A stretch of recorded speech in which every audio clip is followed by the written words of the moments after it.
Hello, I'm Nick Coffee, and you're listening to Ministerium Radio, brought to you in part by the Ogden Audiovisual Club. Tonight's program is very special, as we have a message from the big boys in the big room on top of the big stairs upstairs. And I have an update. Yes, you heard that right, an update. The big boys in the big room on top of the big stairs upstairs have not yet returned the story from last week. I know that's surprising, but certain processes cannot be rushed, especially processes involving the entities, and especially processes involving the literature. I know you're chomping at the bit, listeners, to find out what that literature was, to learn what secrets to interdimensional existence the literature laid bare. For now, folks, your curiosity will go unsated, because, like I said, these things cannot be rushed. Do not rush. Let's think for a minute, listener. Let's do some brainstorming really quickly about the last time you slowed down. About the last time you let time pass as it pleases. About the last time you felt yourself snugly fit into your own existence. Do you remember that time, listener? Close your eyes and think back. Cast your consciousness into the past and feel the last time you let your present moment wash around you, like a stone in a stream. The water gently flows around you, cool against your stony skin in the sun. Maybe there are some birds nearby chirping and fluttering about, and you're there, just existing and enjoying the glory that is existing. Can you remember the last time you did that, listener? I think you might be doing that right now. That's very nice, isn't it? Sometimes mind worms can give us peaceful moments of realism. Sometimes mind worms can remove demons. Do you think they can remove demons from your mind? Or do you think they are demons? I guess that depends on your opinion of mind worms, doesn't it? And what exactly is your opinion on mind worms? Do they instill feelings of joy? Contentment? Or does the thought of a mind worm spark different feelings? Maybe feelings of revulsion, disgust, fear. Fear like the fear that one shadow in the corner inspires in you. You know the shadow I'm talking about, listener. The one that's a little too dark to be natural. The one that moves, but only when it's in your periphery. Sometimes when we name those slippery, scary things that exist on the edge of our perception, they become less scary. Sometimes, though, those things can become angry. Angry to be yoked to a name they dislike. Those shadows in the corner can invite in bad things, shifting things. Things so cold, they make the dark space between planets seem warm and welcoming. I have a demon in my mind, listener, and she's really something else. It's like I'm back in high school, braces and pimples and the whole deal, and she's the hottest of the goth girls. When I walk by her cell, my hands get sweaty and my legs start turning to jelly, so that I walk in that super awkward way while pretending nothing's wrong. Her name is Uji. I've come to read a lot about her, and there are many different accounts of her origins. The Heike Monogatari interpretation is my favorite by far, listener, and I'll tell you why.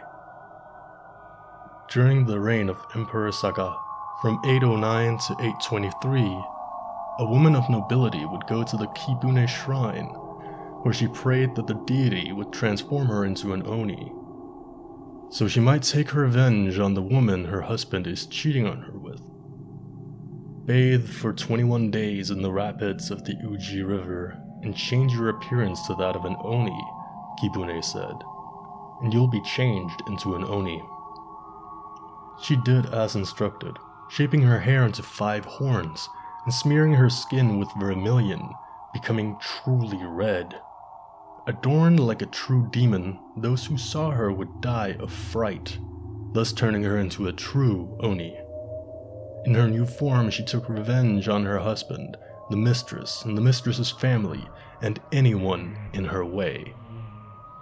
She is the embodiment of fury, and a true force of nature, a figurative locomotive of willpower and emotion.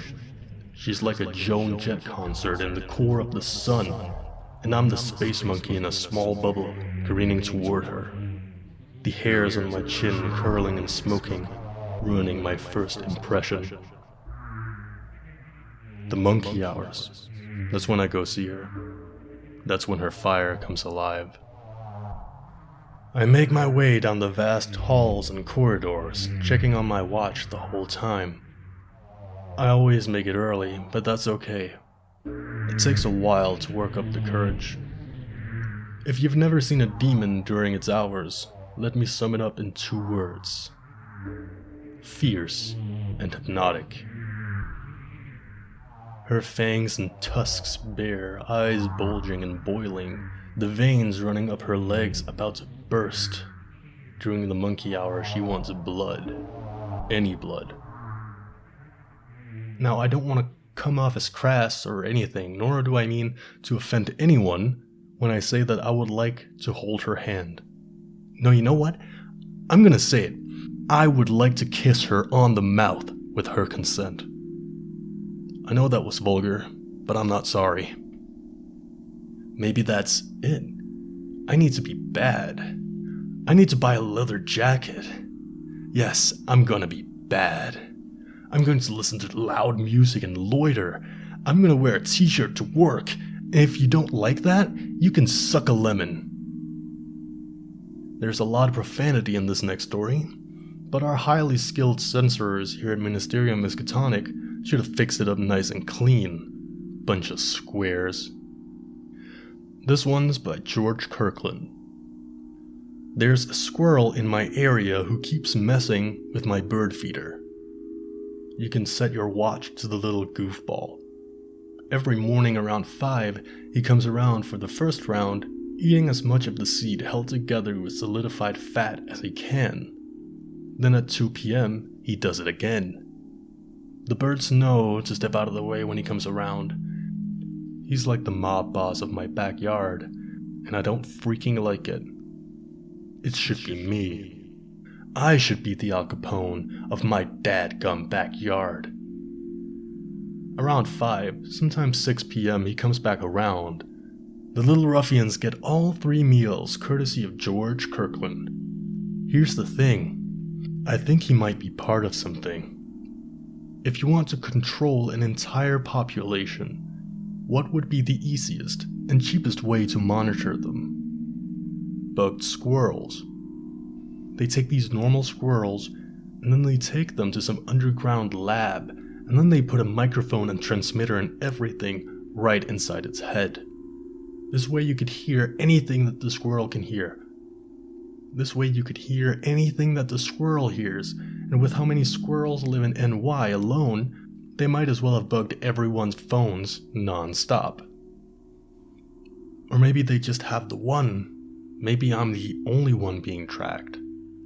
I don't like that thought. Whichever branch of government is controlling this thing probably stole my manifesto. I might be the only one in the world being watched by CIA squirrels nearly all the time. I would shoot the butt-clapping thing, but then they'd know I'm onto them. I would have to go into hiding, somewhere safe deep underground. Or maybe, just maybe, and this is just a theory, maybe he's the devil.